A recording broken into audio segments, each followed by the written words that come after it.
Okie dokie artichoke. So let's go. Let's talk about creative story ideas for Instagram. Okay. Because a lot of the clients that come into my coaching, one of their things is, okay, Jenna, I see what you're saying about stories. And by the way, if you're watching on YouTube right now, you see Lola. Come here, Lola. Yep. Say hello. Say hello to all the people. There she is. Miss America. Can you say hi? Are you going to lick my face on YouTube? Okay.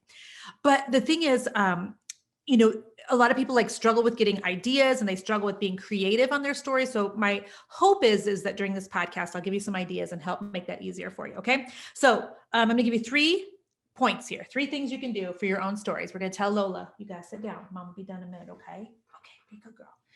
The dogs have been so precious since Jason had his biking accident and since my father-in-law passed away last week. They've just been right close to me. They've been really good at staying away from Jason. I think they know that since he was, in a hospital bed and on crutches that they just couldn't get close to him, but they've been real close to mom. So 3 points for your stories. Ready? Okay. Number 1, talk about someone that's in your industry or your niche and tag them.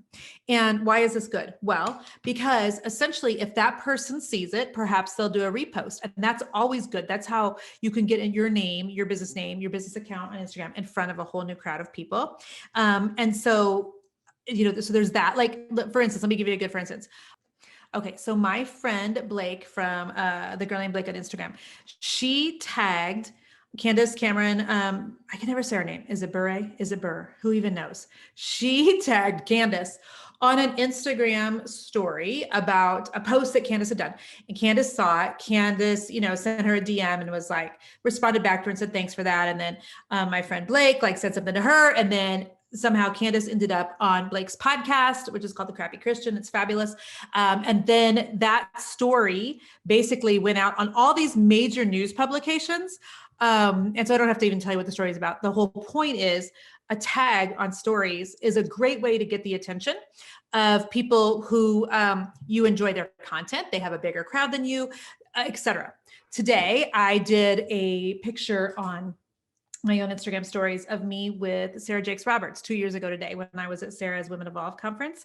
And I loved being there and I tagged Sarah.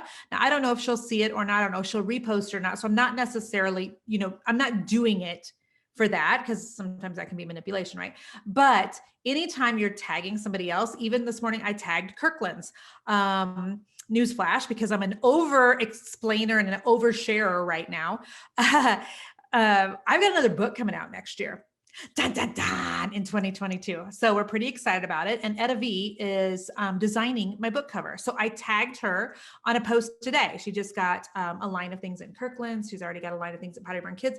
So I tagged her on that. And she's, when I've tagged her before, she's reshared things. So that's a good way, especially if you're struggling to grow your Instagram, to be tagging people on your stories. Okay. So think about how can I tag other people? It's good at just developing a relationship with those other people. Do you know how many people have gotten on my radar simply because they read like Fear's Not the Boss of You and they've tagged me on a post or they've tagged me on their stories, and then I reshare their stories, but then I get to like having a conversation with them, right? So tagging other people on your stories is a great way to both be creative, but to use your stories with intention. Okay.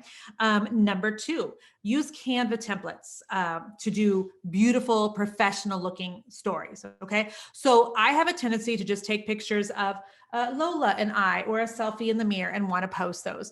My team's like, no, let's use some Canva. Let's make some pretty things. Let's make some templates so that these look like they're on brand and they're in your brand colors. And it's actually, you guys, so much easier than you think.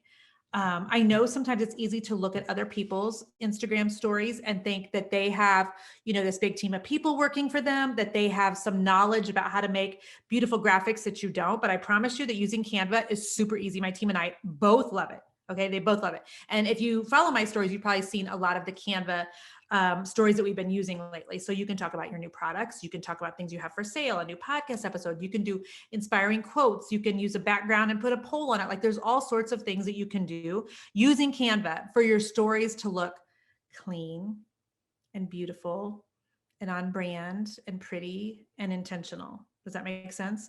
And so I was talking with my team about this. I know you, like I know so many of you creative entrepreneurs, you're just like me. And the idea of using something like Canva to create something possibly feels, what's the word?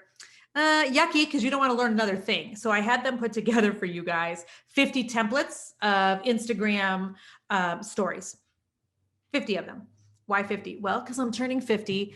I am exactly 49 and 11/12 years old. And so I'm turning 50 at the end of the month. So we did 50 templates for you if you want them. It's our gift to you, by the way. There's no charge. It's at jenniferallwood.com/templates with an S, jenniferallwood.com/templates. So go get that. And then you won't even have to make so many of your own. You can just use some of our templates.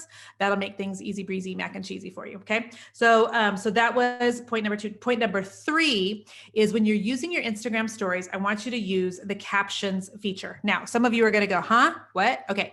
So I'm going to pull up my Instagram so that I don't get this wrong. Okay. Here's what I want you to do. Go to Instagram, go to your stories. You're going to have to like do a little recording of you actually talking, because if there's no words, there's nothing to caption. So you're going to have to do the little thing. So I'm pressing down the button I'm holding. I'm not taking a picture. I'm actually talking right now. I'm talking and I'm talking and I'm talking. Okay. Then when you're done doing that, I want you to go up and click on that sticker. And then the word captions, for me, it's in the second line down. It says captions. Then it says questions and GIF. Okay. So if you click on captions, it will automatically put the words to your words on the screen for you. Many of you have asked me, Jen, how are you doing that on your stories? That is a feature that is in Instagram. Now, if you do not have that feature, you need to update your Instagram app. If you're like, I just updated it 10 minutes ago. Well, then, I don't know. The thing is Instagram rolls features out not to everybody at once. The majority of the people do have the captions option, but I know I've got one lady that it's in my coaching group. She's actually in my mastermind. She does not have the captions and it's so frustrating for her. So anyhow, you should be able to do the captions. If you can't, I'm not sure that I can totally help you if your app's updated. Just say a prayer and keep hoping that you get it soon. But here's the thing. Okay. So when they do the captions, every once in a while, they will get the word wrong. So I just figured out last week how you can fix the word. So you literally tap on the words that Instagram puts on the screen and then tap on the word that you want to edit. Did you know that?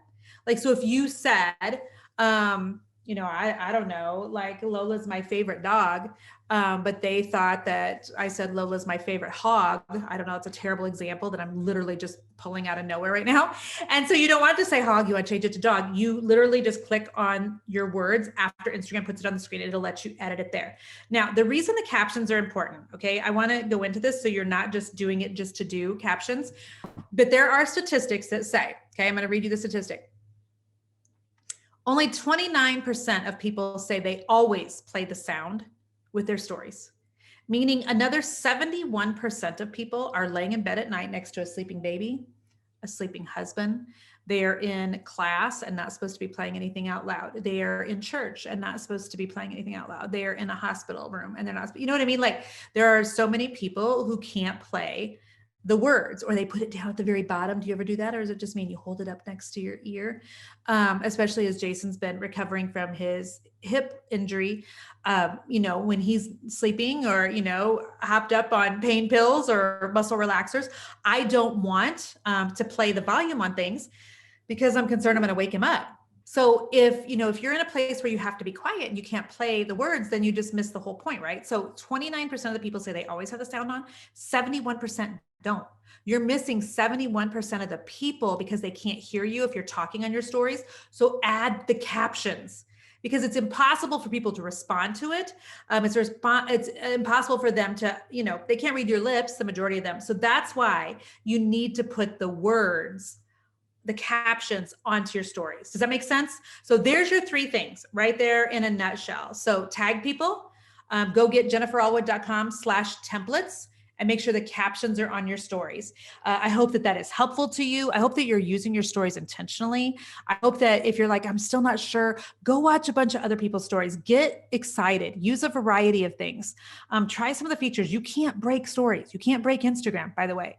So have fun with them. I really do think it'll position you better as a business owner. And even if you're not the face of your brand, you can still be doing stories about your products. You can still be doing stories on the inside of your brick and mortar. You can still be doing stories about the things that you're painting or making or creating or whatever. It doesn't have to be your face. It can be the camera turned away from you and just your words with the captions on it, but use the stories, use them with intention. Go get my templates at jenniferallwood.com/templates and make sure that you've updated your app and are using that captions feature. All right. Love you. See you soon. Bye-bye.